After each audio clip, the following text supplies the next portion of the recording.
Hey guys, Hyderabad മലൂസിലെ പുതിയൊരു വീഡിയോയിലേക്ക് നിങ്ങൾക്ക് ഏവർക്കും സ്വാഗതം. നിങ്ങൾ ആദ്യമായിട്ടാണ് എൻ്റെ വീഡിയോ കാണുന്നതെങ്കിൽ തീർച്ചയായും സബ്സ്ക്രൈബ് ചെയ്ത് സപ്പോർട്ട് ചെയ്യണം. ഇന്നത്തെ ഉച്ചയൂണ് കണ്ടാലോ, വേറെ കാര്യമായിട്ടൊന്നുമില്ല, വെണ്ടയ്ക്ക മെഴുക്കുവരട്ടാണ്. അതും നല്ല അടിപൊളി തെലങ്കാന സ്റ്റൈൽ. അപ്പോൾ ഇതിനായിട്ട് കുറച്ച് വെണ്ടക്കായ എടുത്തിട്ടുണ്ട്, കഴുകി വെച്ചു. അതുപോലെ തന്നെ ഇങ്ങനെ നീളനെ അരിഞ്ഞ് വെച്ചിട്ടുണ്ട്.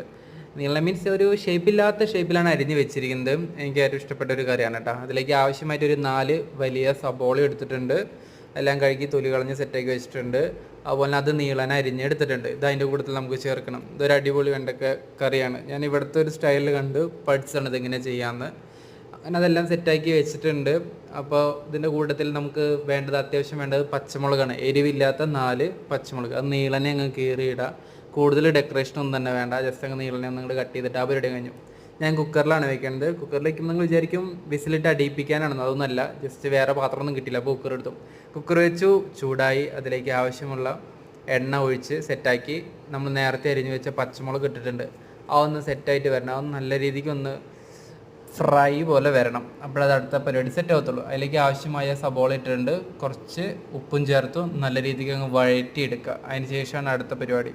സബോള ഇട്ട് നല്ല രീതിക്ക് അങ്ങ് വഴറ്റിയെടുക്കുക. ഒരു ഗോൾഡൻ കളർ വന്നു കഴിയുമ്പോൾ അതിന് മേലോട്ടായിട്ട് നമ്മുടെ വെണ്ടക്കായ അങ്ങ് തട്ടിക്കൊടുക്കുക. അപ്പോൾ പിന്നെ ആ പരിപാടി അങ്ങ് കഴിഞ്ഞു. നല്ല രീതിക്ക് അങ്ങ് മിക്സ് ചെയ്യുക, നന്നായിട്ട് മിക്സ് ചെയ്യുക. വെണ്ടക്കായ താഴത്തും സബോള മുകളിലെത്തുന്ന രീതിയിലേക്ക് നന്നായി മിക്സ് ചെയ്യുക. അപ്പോൾ പിന്നെ ആ ഒരു സെറ്റപ്പ് അങ്ങ് പരിപാടി കഴിഞ്ഞു.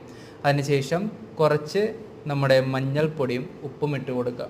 ഇത്ര വേറെ പൊടികളൊന്നും തന്നെ ഇപ്പോൾ ചേർക്കരുത്, ജസ്റ്റ് ഒന്ന് ഇട്ട് കൊടുക്കുക. എന്നിട്ട് നല്ല രീതിക്ക് ഒന്ന് അടച്ച് വെച്ച് നന്നായിട്ട് വേവിച്ചെടുക്കുക. പിന്നെ അതിന് ശേഷമാണ് ബാക്കിയുള്ള പൊടികൾ ചേർക്കേണ്ടത്. ആവശ്യത്തിന് മല്ലിപ്പൊടിയും മുളക് പൊടി, പിന്നെ ഞാൻ കുത്തുമുളകില്ലേ അതാണ് ചേർക്കുക. അതൊരു പ്രത്യേക ടേസ്റ്റായിട്ട് ഇതിൻ്റെ കൂടുതൽ നന്നായിട്ട് വഴറ്റിയെടുക്കണേ. ഒരുമാതിരി ഇതായിട്ട് പകുതി വെന്തോ പകുതി ഒന്നിനെ പറ്റിക്കരുത്, നന്നായിട്ട് വഴറ്റിയെടുക്കുക. അപ്പോൾ നമ്മുടെ വെണ്ടയ്ക്കക്കറി, തെലങ്കാന സ്റ്റൈൽ വെണ്ടയ്ക്കക്കറി ഇവിടെ റെഡി ആയിട്ടുണ്ട്.